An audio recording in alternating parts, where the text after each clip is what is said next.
So, welcome to Smile Radio and TC Talks. I'm Rich Harrison, and we've got the man of the moment. How you doing? Very well, mate. How are you? I'm good. I'm looking forward to another good show. We're one man down tonight, and Niall's decided that he's going to go to a gig this evening in Leeds. So you've got myself and Richard. The mics are off, Harrison. You can tell it's live, though. Anybody that listened to the podcast last week might have heard a little rendition of Hey Mickey, You're So Fine. But there you go. I don't know where that came from. Is that your secret playlist? No, it was the backup because it disconnected the live stream, so it just kicked into the... We don't believe you, Richard. You're listening to Hey Mickey, aren't you? And doing the clap as well. Taking me back to the 80s. So tonight we're going to talk about unemployment. Unemployment is a subject that we talk about in figures. We talk about how many people are unemployed. We talk about, most of them are lazy, most of them are this, most of them are that. So again, we want to unpick that tonight. We want to really get into some personal experience of unemployment and try and unlock what it's all about. How does it affect people? How does it affect family? So if you've got any questions or any experiences, again, I've had a couple of people who have sent me some of their experiences, and I'll be honest with you, one or two of them have been sent through have been quite difficult to read. I was actually read one of them, I was in tears by the time I finished reading it. So I'm looking forward to sharing that with you, and hopefully that can help somebody in the future. But tonight, as usual, I'm going to start with an Irish band tonight. I'm going to start with the Boomtown Rats and a Rat Trap.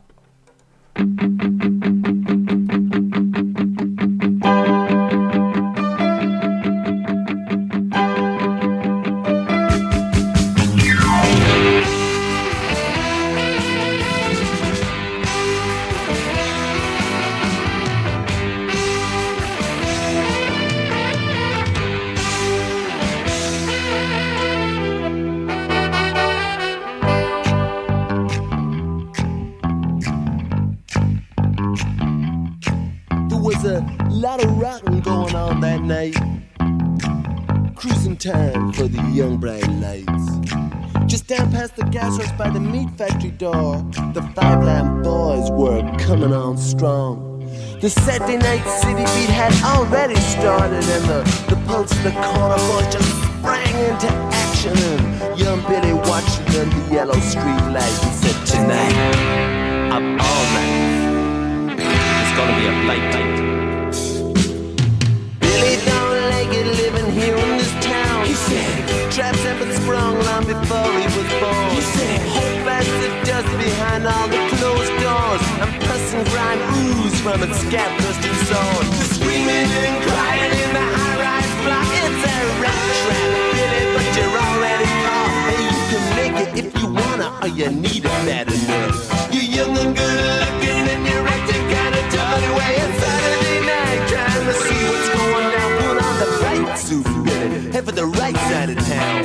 It's only 8 o'clock, but you're already bored. You don't know what it is, but there's gotta be more. You better find a way out. Hey, kick down that door. It's a rat trap, and you've been caught.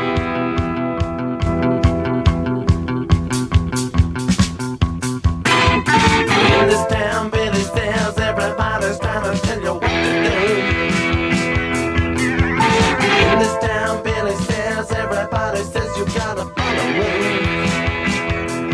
You walk up to the traffic lights, you switch from your left to your right, you push in that button, and that button goes that light. You get to walk to walk, walk to walk, talk to talk, talk to talk, walk to walk, walk to walk, talk to talk, talk to talk. Hey, Billy, take a walk, take a walk, take a walk.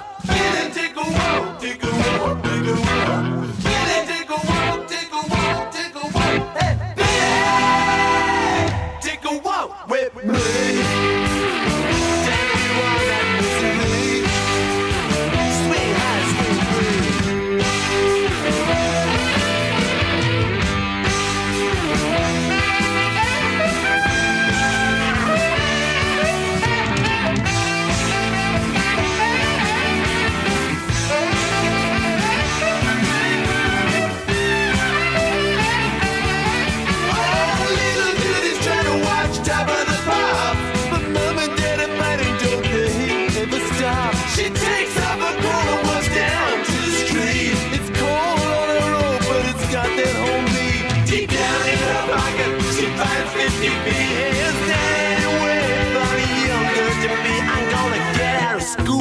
work in some factory.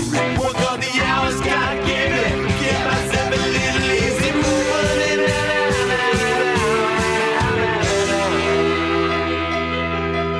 Her mind's made up. She walks down the road. Her hands in her pocket, coat button against the pole.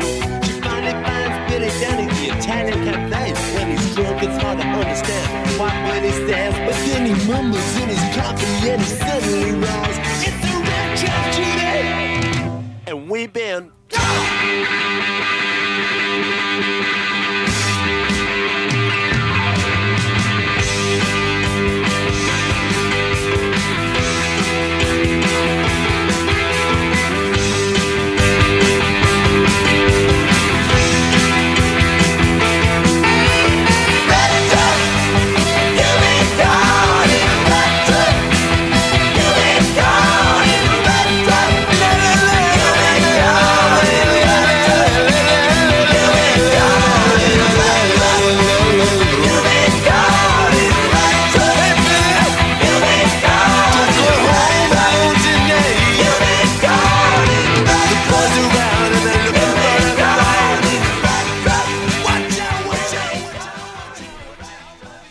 Love Him or Hate Him, Bob Geldof, what a man.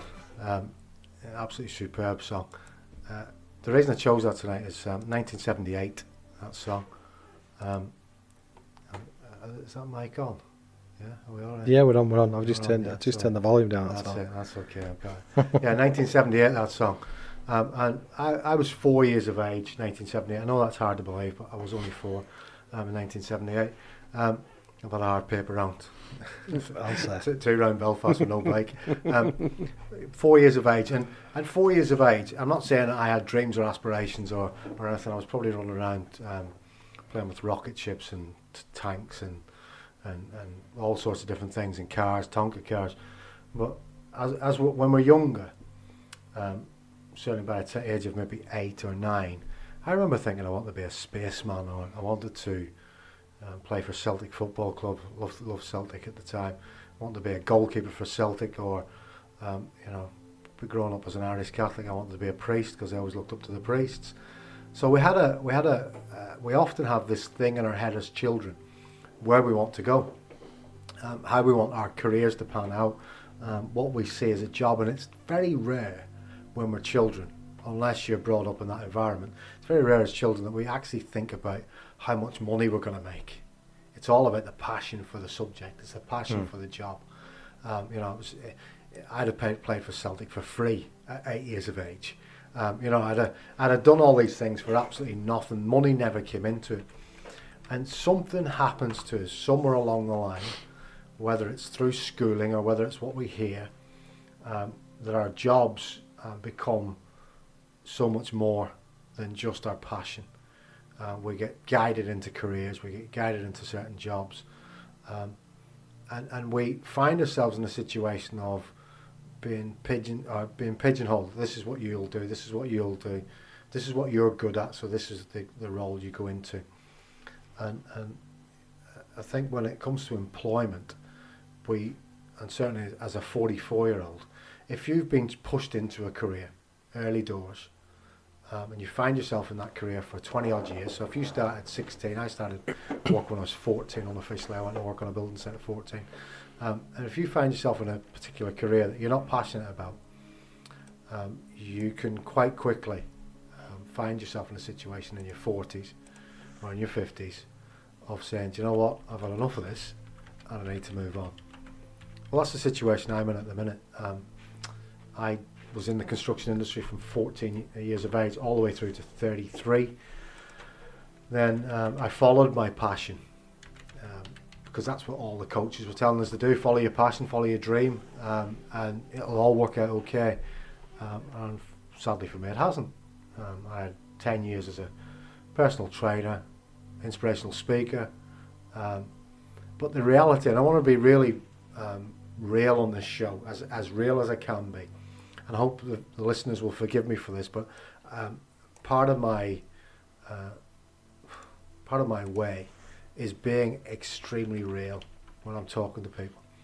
And the reality of my situation at the moment is that my speaking career, my fitness industry, hasn't paid the bills. And it hasn't paid the bills for a long, long time.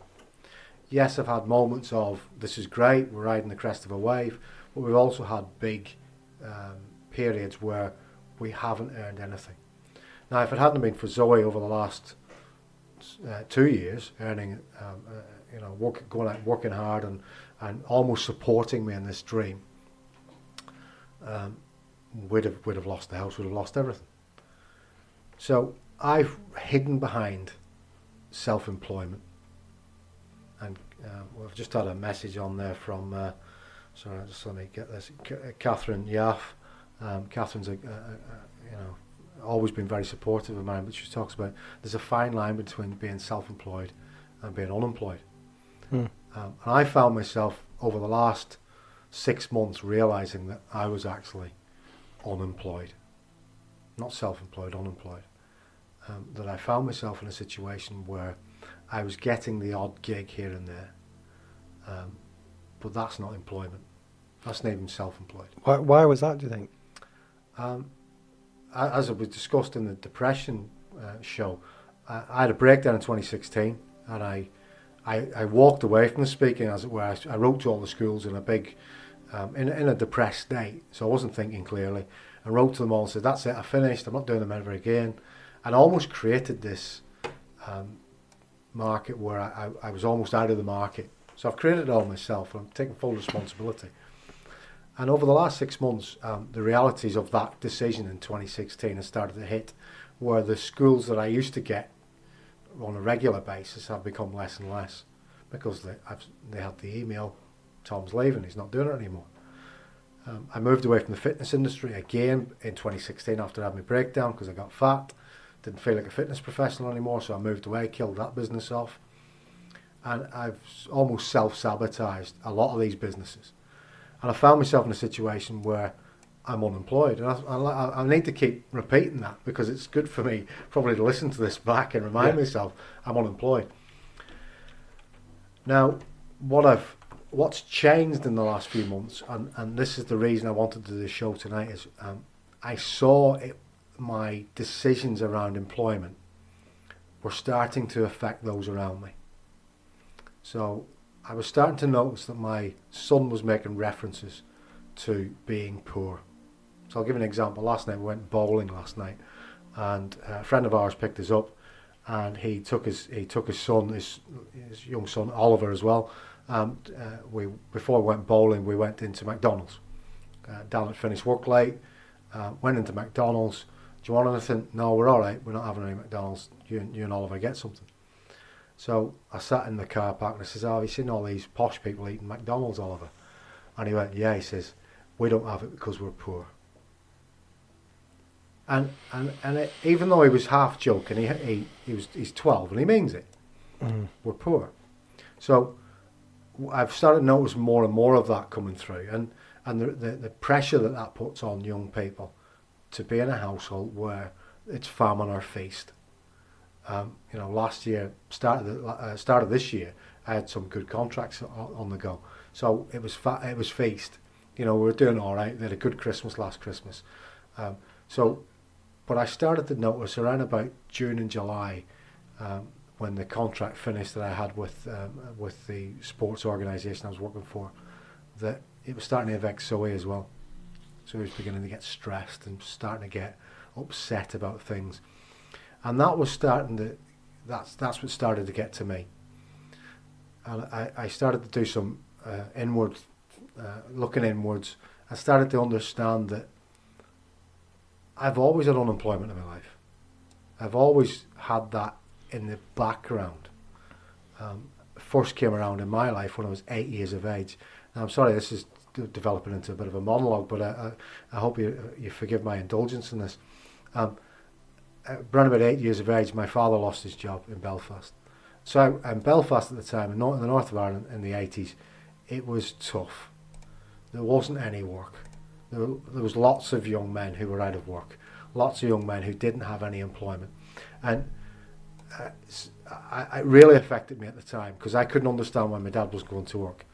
What it did show to me, though, was that my mother would graft so hard, and I love her so much for this, She grafted and grafted and grafted, and ended up having some resentment for my father for the fact that he wouldn't get out of bed.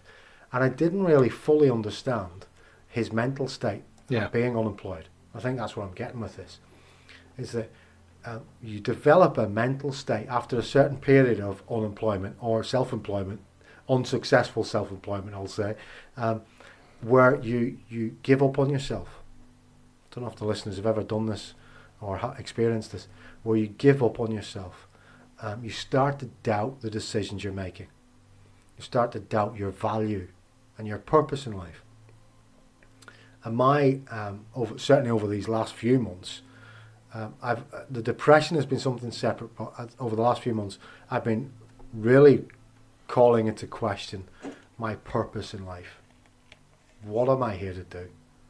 Yeah, I can speak. We all know I can speak. It's an Irish gift. It's what we do. We can put me up in front of a stage of 3,000 people and I speak for an hour and not bat an eyelid. But what skill is that? You can't sell that skill. Well, you can if you've got the right marketing people behind you and a few quid to throw at it. I've not been successful at it. I've not been successful at marketing myself as a speaker. So what skills have I got? Well, I worked for 25 years in the construction industry. I have no qualifications in it though. I have nothing to show for it. Nothing at all. And I think that's where a lot of the men in the 80s, when they came out of the pit and the pit started to close down, and these men were cast aside and thrown onto the streets and said, go fend for yourself. And some of them were successful and some of them weren't. And we probably seeing the remnants of that in certain areas of Yorkshire, certainly, where people have been in a second generation unemployed now because of the things that happened back in the 80s. And I've always had that in the back of my head, that this is just what happens, you know. And I caught myself thinking about my father and thinking, I was never going to be like my dad. And Oliver's looking at me. That guy looked at my father. And that hurts. And it's strange as well, because at 14 years of age, I was up at 6 o'clock in the morning. I remember my first day at work, walking to get picked up at 6 o'clock in the morning, you know, vomiting up the street with nerves, because I was going to work with the men on a construction site, you know, and it was phenomenally powerful to be able to go and do that. And I worked 7 days a week. You know, anytime there was a shift going, I was there. My work ethic was never called into question. My work ethic has only started to be called into question recently. But if somebody calls me in the morning and says, Tom, I need you on site at 5 o'clock, I'll be there. But it's keeping that momentum that I've lost. I've lost that confidence. Who questions it? Is it yourself you're questioning, or when you say it's been brought into question, by who? I'm starting to see it now from certain friends, that they're looking at me like going, well, just get a job. Just get a job. And the trouble with being somebody who's had my background of, you know, being an inspirational speaker, it's very hard then, and this is going to sound really up my own backside, it's very hard then to start thinking, do you know what, maybe I do just need to go and work at the post office, or drive a bus, or drive a lorry, and there's no disrespect to anyone that does that. I love those jobs. You know, it's not a criticism at all, but there's something about me that says, well, I want more out of life. Well, who do I think I am? You know, why is it any different for me than it is for anyone else? And I think, so for me, I've seen other people question, well, just go and get a job, go and work for minimum wage somewhere in a factory, go and get a job in a warehouse, do the things you want to do. So is it wrong for me to think that I can continue with this path and push on and just live the dream and try to, you know, do a Ridsdale and bankrupt us all, living the dream, or do I just go and get a job and work for minimum wage and work in a factory? So those are the things that go through my head on a daily basis. You know, and you can imagine what's going on in other people's heads, and the confidence and the you just lose drive. You know, I'm writing a CV at the moment, and you're supposed to big yourself up in a CV. I find it very hard. I find it very hard to try and big yourself up in a CV, you know, and do these things. So I think what I'm trying to get to after that long monologue of my unemployment status is I can't be the only person that feels like that. But I just want to sort of expand a little bit what you just said about. I'm a firm believer you can achieve anything. You run across America. I'm on about you. I'm on about everybody in general. Mm-hmm. It's how you apply yourself. It's how bad you want to do it. You know, I've had a burning desire for 20 odd years to work in radio. Yeah. I had another station where I was heavily involved in sort of the run of it, and I got a bit disillusioned with it. And I thought, blow it, I want to do it. So I converted the garage into a studio, and here we are. You know, we've reached out to over 25,000 listeners since we launched, and you know, I would challenge you that if that's what you want to be, you can achieve it. You can achieve. You achieve every day by getting out of bed and not having a drink. Yeah. And this is the thing that's the difficult thing, and I agree with that. And if you'd have spoken to me, so for the listeners that don't know my background, when I sobered up, I decided I was going to become a personal trainer. Called the lads at work. Digger arrived in the back garden, and I built a studio on the bottom of my garden and set up a personal training company. No experience in the fitness industry, no experience in personal training, just went out and did it. Marathon Disables, saw it on TV, signed up the next week, got a place a year later, did it. Speaking, you know, went and did it. Set it up and went and did it. The trick though, Richard, and here's the trick, and all these things, in my best days of inspirational speaking, I would 100% agree with you. You can achieve anything you want, but can you make money at it? And that's the driver. When it comes to unemployment, the reality of life kicks in. That, and I've seen some people who are very successful, and when you dig deeper, when you scratch scratch around.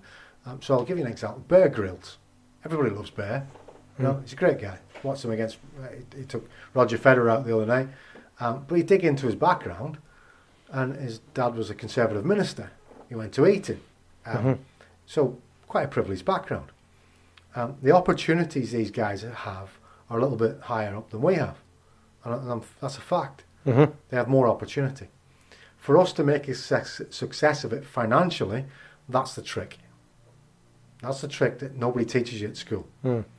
Yes, I can go and speak at a gig in Berlin in front of 1,000 people and be picked up in a limo and be taken to a 5-star hotel and be, you know, treated like royalty and get my fee paid, a large fee, and get all my expenses paid. But I couldn't replicate it. I couldn't get it done again. Why is that? I couldn't back it up. I don't know, because they don't teach you these things at school. I couldn't back it up. But how did he get the gig in the first place? So somebody had recommended me, that heard me speak. A lot of what success in to get repeat business is word of mouth. Yeah, it is. But how long ago did you start doing your speaking? I started in 2010. Right. So I've been at this for 8 years. It's not as though it's my first rodeo, you know what I mean? I've been banging on the door for a long time. And I've had some success. You know, the recent contract doing the rugby union clubs, great success. But they're becoming fewer and far between. Is it because the market's saturated? I don't know. Is it because I'm too honest when I speak? Possibly. Is it just and I don't want this to become trying to get Tom back in the speaking circuit, you know what I mean? No. That's not what it's about. But I've managed to get myself into a rut. That's the key. And lots of people who find themselves unemployed will find themselves in a rut. And it's extremely difficult when you've been sat in that rut for a period of time to get yourself out of that rut. And after the break, or after this next song, I'm gonna read you a message that I was sent by a good friend of mine who explains how she managed to get into a rut after a period of unemployment. But this next song, the Cinematic Orchestra, To Build a Home, and for me this is what it's all about. As adults, we are sent out to the workforce, sold the dream, that your sole purpose in life is to create a home for your children. And at the moment in unemployment, I feel I haven't done that. I feel that I haven't achieved what I'm told I'm supposed to do. Yes, I've run across America. Yes, I've written a book, but I haven't provided my children with the basic needs, financial needs, and that impacts them. And when something like that impacts them, then unemployment can be an absolute nightmare for the adult and for the children. And I think that's why I want to play this song, because it's quite a haunting tune, and it tries to remind me that that's what I'm supposed to be doing, build a home.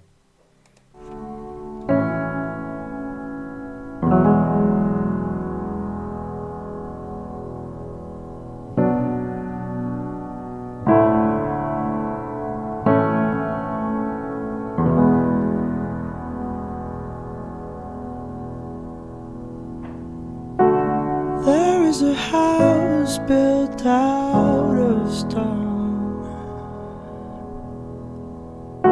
wooden floors, walls and window sills,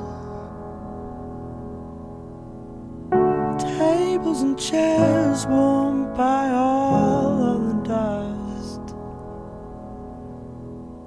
This is a place where I don't feel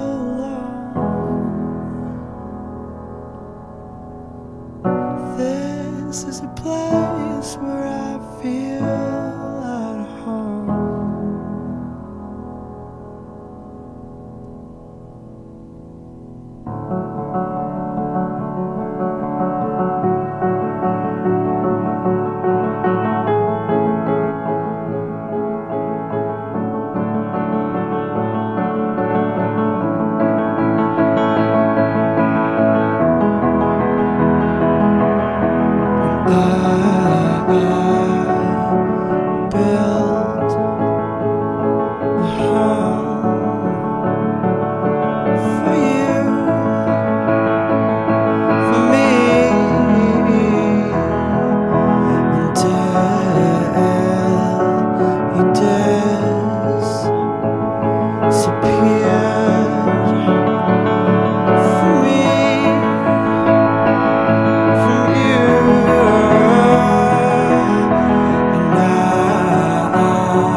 By the cracks of his skin I climbed to the dawn. I climbed the tree to see the world. When the gusts came around to blow me down, held on as tightly as you held on to me. Held on as tightly as you held on.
Very, very moving song, that, Tom. It is. It's quite haunting. Yeah, it's probably one of the nicest songs and probably the most heartfelt songs that I've heard for a while. So, I just want to go into, as I said before, that song that I was going to share. Somebody sent me a message, Michaela. Now, Michaela, I know Michaela from rugby, and I never knew this. So when Michaela sent this through to me, she's probably the last person I would have expected to share this with me, because Michaela's 100 miles an hour. And she won't mind me saying it's 100 miles an hour. She says what's on her mind. She has a laugh and a joke. She's, I hope she doesn't mind me saying this, but I class her and Dan as good friends of ours. So when I got this last night, I was quite taken aback. Hey Tom, hope you're well. So I messaged you in response to the unemployment subject. I found myself unemployed last year through my employer passing away. So that in itself is, so uncontrolled. At 43, I'd never been unemployed, and my previous job I'd had for 15 years. We as a family were lucky not to struggle financially, but we did have to tighten our belts. For me personally, it hit me hard mentally. Felt I had no purpose, slipped into depression, and spiraled down a big hole. Only got up to take our son to school, get our son up for school, and then spent the whole day in bed. Couldn't sleep on a night and wandered around the house all night. I did eventually get diagnosed with PTSD, which was caused through what I'd gone through when my boss died. Medication changed, and the dark hole started to get smaller. So through all that going on, I decided to sign on, only to get the national insurance paid. What a horrible experience that was. I was able to sign on and get paid, as I had always worked and could get contribution-based benefit, but only for 6 months. When I was at my lowest with my depression, my doctor gave me sick notes, but I still had to go in every 2 weeks to sign on, not making eye contact as I couldn't. No small talk, but yeah, they still asked me all the same rubbish questions. She did swear there, but I'm not going to read that out. And in my head I was screaming at her to shut up.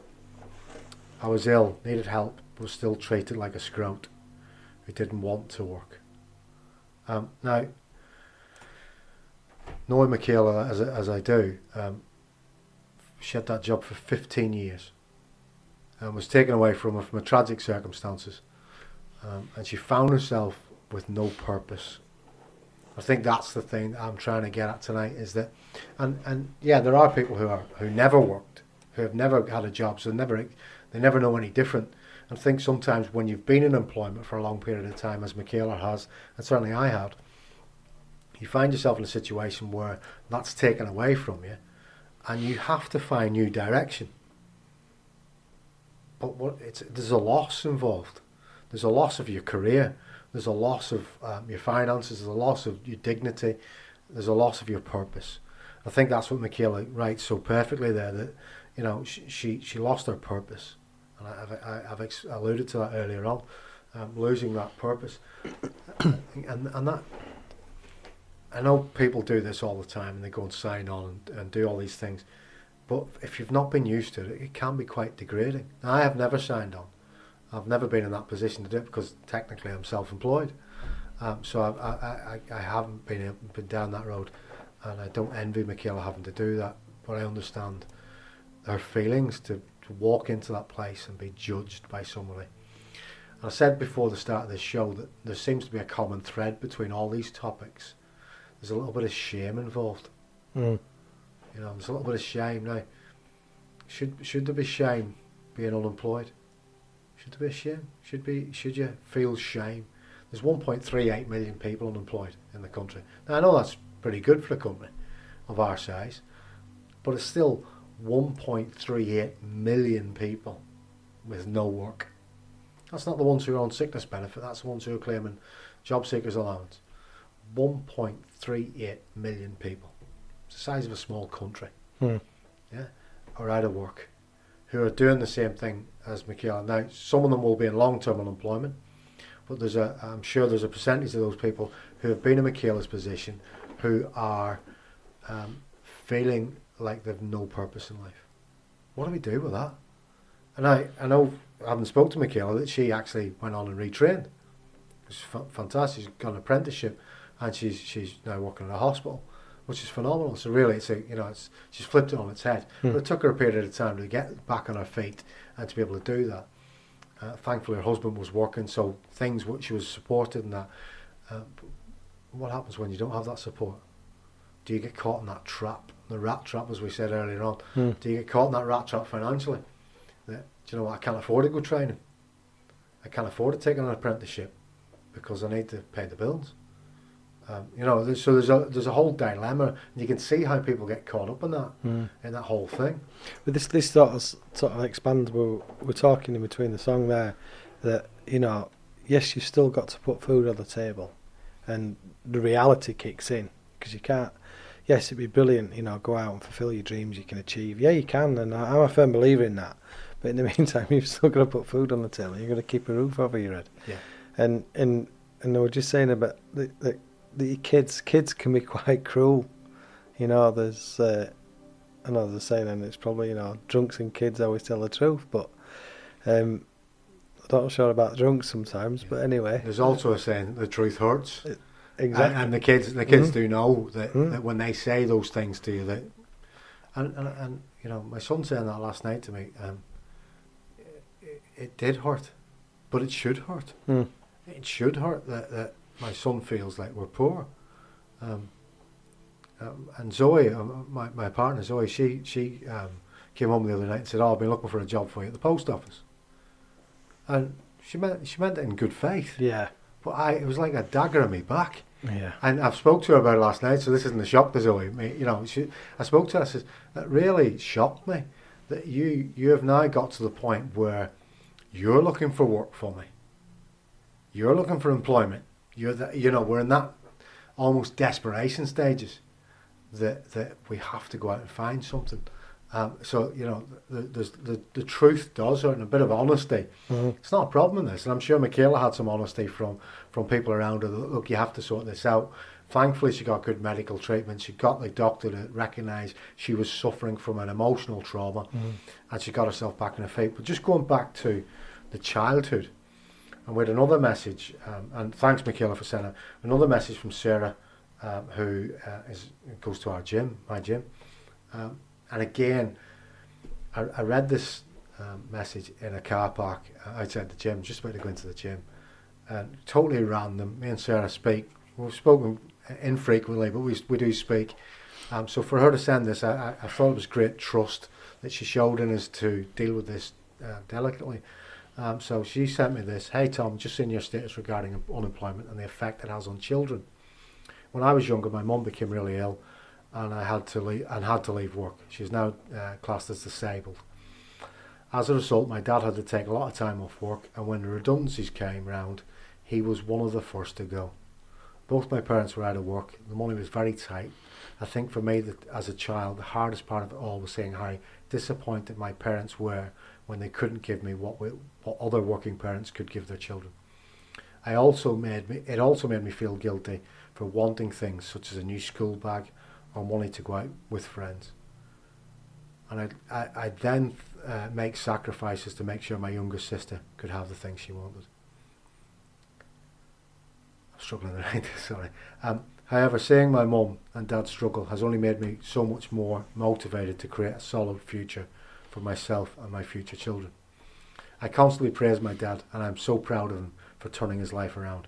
He was unemployed for 7 years and now has a job he loves, and just bought his first house at 42 with his new partner. Brilliant. Yeah, well done, Sarah's dad. Big respect for that. I'm the first person in my family to go to university, and I think it's because I grew up around a family who were pretty much all unemployed, and all for different reasons.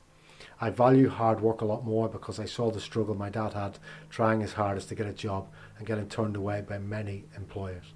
All in all, I think I value things a lot more because I see that when you want the nicer things, they have to be earned. I hope this helps. Now, Sarah, absolutely fantastic, and it's still, I nearly choked there when I was reading it again, but when I think back to my own childhood, looking at my father, and almost sometimes with resent, why can't you just go and get a job? Why can't you just, I want new football boots. And again, I'll reiterate, my mother worked like an absolute Trojan horse. She did everything that she could to provide for us, and we didn't go without. We didn't go hungry. We didn't have the nicer things in life. We didn't, fancy holidays or anything like that. But then again, we're growing up in the 80s in Belfast. Nobody had fancy holidays. A fancy holiday in Belfast was a trip to Morecambe. I remember Christopher Cleary going to Morecambe, and we all stopped speaking to him for a month because we thought he was middle class. Anyway, there you go. But for Sarah, that motivated her. That unemployment that she witnessed motivated her to go off and do something and go to university and make a better thing for her life. Maybe I should have taken that. So it's the same environment, two different results. My reality was that as soon as I got an opportunity to go and work, I took it. At 14 years of age, I went to work. I actually got rid of the education thing and went to work, and it's probably come back to bite me now because I have no education. Change your career, no education. It's a bad mix. You do have to have something behind you. The days have gone where you can just walk into jobs, Richard. I know you're going to disagree with that, but as if you try to get past the recruiting agents. No, I'm not disputing. I'm not disputing that, but I left school with no qualifications. Yeah. I used to get my mark and bunk off, jump over Mark Blackburn's wall and go home. How long have you been in your job? My job Yeah. here, well, for the firm I'm working for, 4 years, but. Right. Have you got any professional qualifications now? No, I've got a seating gills. I've got a seating gills in spraying cars. I worked at Pulferman's for 5 years. All right. I did my YTS. Yeah, well, I've done it a little bit every now and again. Never take your hands off you. Yeah, and then I went working with my dad, decorating for about best part of 15 years, and subbing and set up on my own. But yeah, I mean, never say never. Never hope I have to go back. But I have, I've got the brushes out, and I'm not frightened of it. And like you, I've never signed on. So. But it's the reality then of having to go back. So I have an opportunity to go back into construction, and to go back digging holes. I'm 44. Do I really want to be stood in a trench digging holes again? And and that's the reality of having no education. I can go and do a training course. Apparently you need a training course now to be a site manager, which I didn't realise. It wasn't like that when I left in 2013. And they want 500 quid off you for the privilege. So it's a great money making scheme, this education malarkey. But for me, I took great inspiration from Sarah's story that maybe I'm teaching my children something. Go and work, kids. Go and get your education. Make sure you've got that network, or you've got that safety net that's going to catch you if you do go for your dreams and it doesn't work out the way you planned, that you've got something to fall back on. I think it's that safety net that I think a lot of people are missing, especially when you get to in your 40s and you're having to have a change of career or change direction. If you haven't got that safety net of an education, you've got some problems coming on. So, But the thing is as well, how many people go and get a degree, get the education, and come out and they can't get a job? There's almost a contradiction there, You go out, my niece, she went and did criminology. I can't think. She wanted to be like one of these CSIs, and she got all the qualifications and everything, and couldn't get in anywhere. Couldn't get a job, and she lives in Whitby now, and she works for a seafood company over there, and she's doing all right, but it's not what she wanted to do. But for a long time, she went without a job. So, but when that opportunity comes up for the CSI stuff, she's got that qualification. Yeah, I get what you're saying. So when a job comes. When it does come up, she's got that opportunity to drop into it. And I think that's what the education is, why it's so important. And certainly what my frustration over the last 6 months is, I'm annoyed with myself.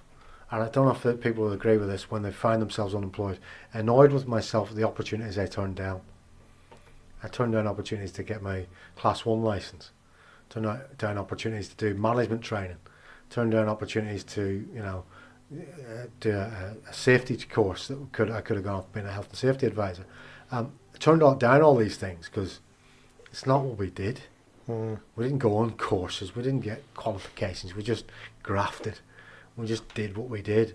Nobody could teach us anything.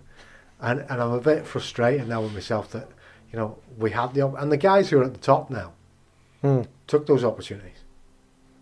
They took the opportunities to get the education. And it's now paying dividends for them, So and again, there's a little bit of shame involved, a little bit of frustration that you don't take the opportunities that are afforded to you. So if you're in employment at the minute and somebody's ramming down a training course, my advice to you is It's not so. take the training course. Get yourselves on the training course, you know, because you never know when you're going to need it. I'm going to nip into another song because this is going back to what you're saying, Richard, earlier on about you can fulfill your dreams if you follow your passion. Can you pay your mortgage? That's a different thing. So we're going to go for the script and Hall of Fame.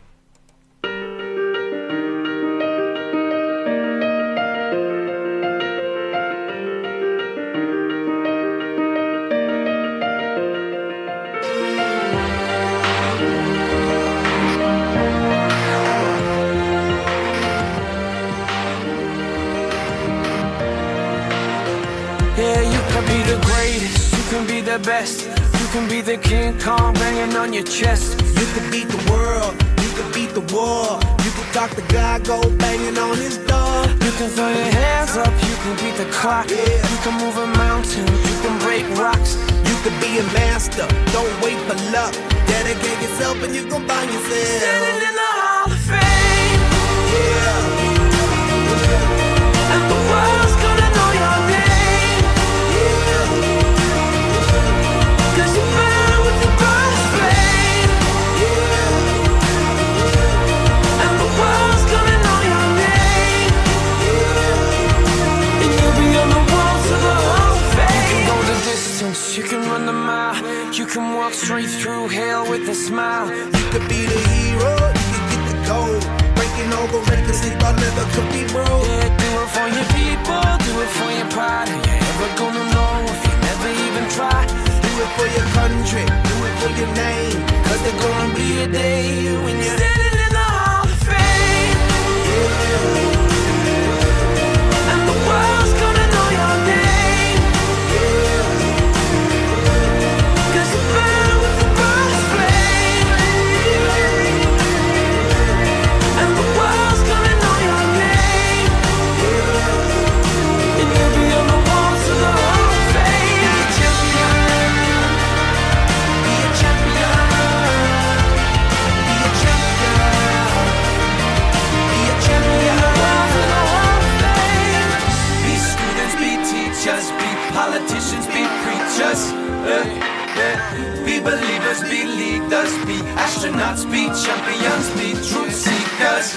Be students, be teachers, be politicians, be preachers. Be believers, be leaders, be astronauts, be champions. Standing in the Hall of Fame, and the world's gonna know your name. Cause you burn with the brightest flame, and the world's gonna know your name. And you'll be on the walls of the Hall of Fame. Be a champion, you can be the best, you can be a champion banging on your chest. You can be a champion, you can beat the world. You can talk to champion, banging on his door. You can throw your hands up, you can beat the clock. You can move a mountain, you can break rocks. You can be a master, don't wait for luck. Dedicate yourself and you can find yourself. Standing in the Hall of Fame. We're back, TC. Oh, bit of the script. I apologise. There's another Irish band in there. We make good musicals, Paddies, don't we? Sorry, am I allowed to say Paddies on air? I'm not allowed. You can. I can, yeah. I'm okay to do it because I am one. So we've got to the situation now where, you know, if you find yourself unemployed, what do you do? How do you get out of it? Is it just a case of following your dreams? Is it just a case of, you know, going to the shaman and throwing some sticks in the air and hoping it all lands in the way? Or do you bury your head in the sand and forget about it and say, look, something will come up? Do you accept it and say, I'm just going to be unemployed because that's just the situation for me? Or do you say, right, I'm going to get a plan, I'm going to write the plan, I'm going to execute the plan, and if it doesn't work, I'm going to change the plan? I think that's the way forward. Because if burying the head in the sand is something that I've done, and I'll be honest with you, I will probably do it again tomorrow. I'm still writing my CV, it's almost finished, I've got to send it tomorrow, and a cover letter. But I guarantee at some stage, if Eurosport gets switched on and the Northern Ireland snooker comes on and Ronnie O'Sullivan's playing again, I will bury my head in unemployment again. So I recommend you don't turn on Eurosport. You know, maybe put on a bit of Smile Radio in the background while you're writing your CV. But for me, don't bury your head in the sand. I think that's the message tonight, is that if you're having problems with your motivation, your lack of purpose, maybe go and speak to your partner. Go and speak to them. We've just talked off air about this. Yeah, because one of the questions I asked Tom is, because obviously Zoe's working, that's Tom's partner, and, you know, does she feel the frustration? Does she voice the frustration? How does she... I think over the last 6 months it has come to a head where she's now is... she's always been 100% supportive in everything I've done. When I went to run across the desert, she supported. When I quit my career in the construction industry to go off and run a personal training business, she supported it. She supported me in everything I've done, 100%. And it's, absolute fantastic support everywhere I've gone. But at the moment, because things are so difficult, because things are so financially difficult, that's been the difference. I've always got away with it because there's been some money coming in. Mm-hmm. At the minute, there's nothing. There's nothing coming in. So I think that she's been put under pressure to the point where she's gone, do you know what, Tom? We need to have this out. And I really appreciate the fact that she feels strong enough and confident enough to have this conversation and say, do you know what, this isn't acceptable anymore. We need to sort this out. We need to get a job. And that's okay if you want to apply for a job, your dream job, which is the one I'm sending off tomorrow.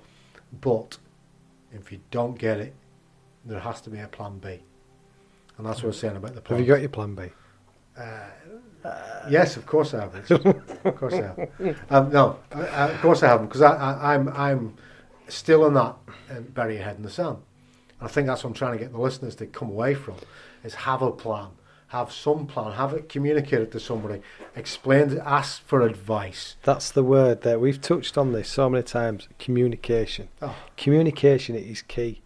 And I think, if you're struggling or you with anything, be it addiction, be it employment, be what, if you talk and, I mean, I've had struggles, I've had ups and downs in business, to the point where I pretty much lost nearly everything, and, you bounce back and you dust yourself off and you get amongst it. But I've always had that mindset where, right, you get knocked down and, it's Chumbawamba, you get back up again. But I'm not playing that. No. But it, and sometimes I've been guilty of saying, get your act together and get out there and get a job, and there's work there for them who want it. But everybody's not like me, and we've talked about being black and white. I'm very black and white with a lot of my outlook, but it's changed a lot because of meeting with you, meeting with other people, and discussing. Actually, you know what?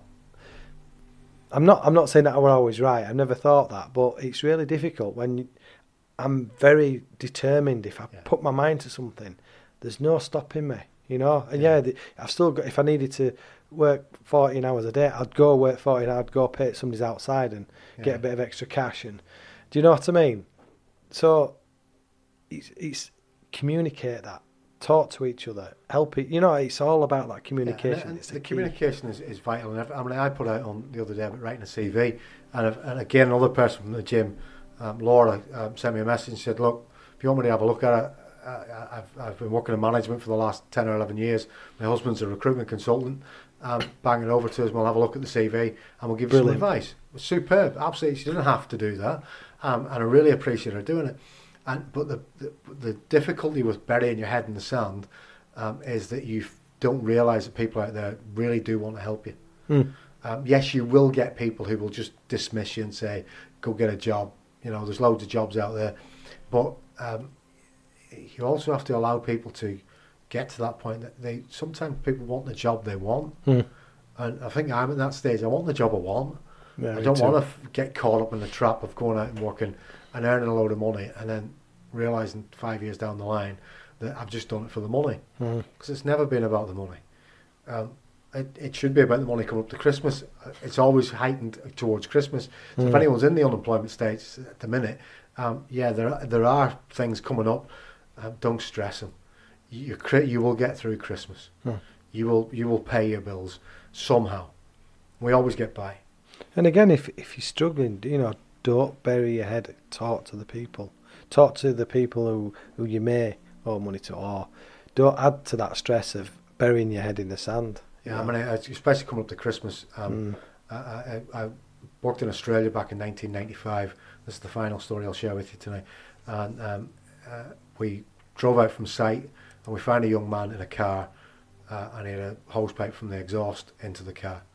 It was 4 days from Christmas, and this lad was 26, 27 years of age, and he'd gassed himself in the car. We found his body. We tried to get him revived. We found him, and the story came out is because he couldn't afford presents for his kids. Now, look, guys, this is a serious bit to finish on now. If things are that hard and you're struggling, please communicate that to us. To somebody you trust. You know, send us a message if you need to, but do not suffer. Coming up to Christmas in silence. There's always somebody that can help you out. Somehow, somewhere, the universe always helps out. So don't be that guy that sits there coming up to Christmas and has no other option but to commit suicide. Please don't be that person. You know, I'm struggling, you know, and I always trying to put a positive spin on things, but even I'm struggling. So it's okay to struggle. It's not okay to keep quiet about it. Yeah. Okay, we're going to finish on a nice uplifting song. Love this song. This is Macklemore. Thanks again, Richard, for joining us tonight. And hopefully now I'll be back next week. But Macklemore, Can't Hold Us. Yeah, thanks everybody for tuning in. Speak to you soon. See you. Come on, let's go. Yeah, let's go. All right, okay. All right, okay. Return to the Mac. Get up what it is, what it does, what it is, what it isn't. Looking for a better way to get up out of bed instead of getting on the internet and checking a new hit. Me get up. First shot, come strut walking. A little bit of humble, a little bit of cautious. Somewhere between like Rocky and Cosby's for the game. Nope, we all can't copy yet. Bad moonwalking, and this here is our party. My posse's been on Broadway, and we did it all way. Grown music. I shed my skin and put my bones into everything I record to it. And yeah, I'm on. Let that stage light go and shine on down. Got that Bob Barker suit game and Plinko in my style. Money, stay on my craft and stick around for those pounds. But I do that to pass the torch and put on for my town. Trust me, on my INDEPENDENT. This hustling, chasing dreams since I was 14 with the 4-track bustin'. Halfway across that city with the back question. Labels out here, now they can't tell me nothing. We give that to the people, spread it across the country. Labels out here, now they can't tell me nothing. We give it to the people.